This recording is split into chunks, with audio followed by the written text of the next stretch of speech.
Good morning, good morning, good morning. I'm here again, Lady Elliott, with words of encouragement. I just wanted to tell you guys a funny story. A couple of months ago, my daughter, who is now 20, and has natural hair, was going through this phase that a lot of the women with natural hair, good morning, Velma, a lot of the ladies who have natural hair who have begun to dye their hair red, this bright red or burgundy color. And good morning, Kay. And she loved it.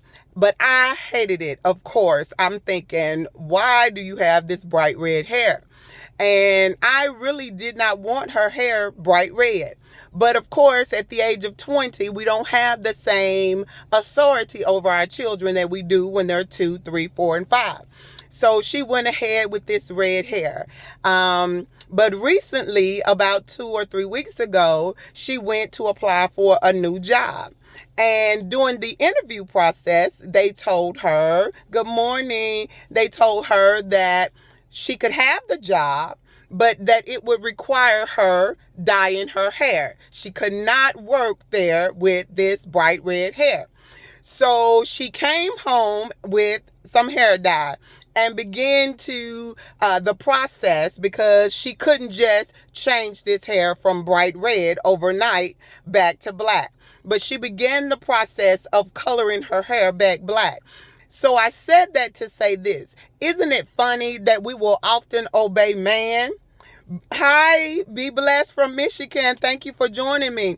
Isn't it funny that sometimes we will obey man before we will obey God? Now, mother wanted her to dye her hair back black, but she wasn't going, because it was what was popular and what the in crowd was doing and what was cute for those with natural hair. But when the job said that if you want to work here and if you want us to pay you and you want the benefits of working for us, then you will dye your hair black the way that we want it. And so many times that's what we do as believers. We try to fit in with the in crowd. We try to do what other people are doing and what looks good and seems popular. But then when God speaks to us, we have some pushback, or we don't really want to obey him. But I'm reminded of the apostles in the book of Acts chapter 5.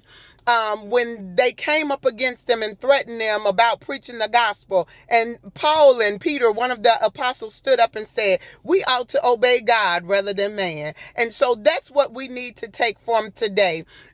Jobs, yes, they have benefits. Jobs, yes, they pay us. But there's nothing like the benefits of being a child of God. There's nothing like the benefits of obeying God. So today, I hope that grace and favor and mercy finds you, and that you find yourself obeying God rather than man. You will be blessed. God will continue to bestow upon you great things. And I hope that his favor and his grace and his love and mercy continue to reign upon you.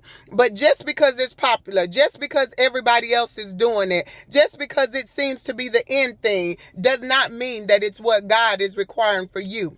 And let's learn to obey God the way we obey our supervisor, the way we obey those who are in natural authority over us, because we know that there's a benefit to obeying them. I want you to realize that there's a benefit to obeying God.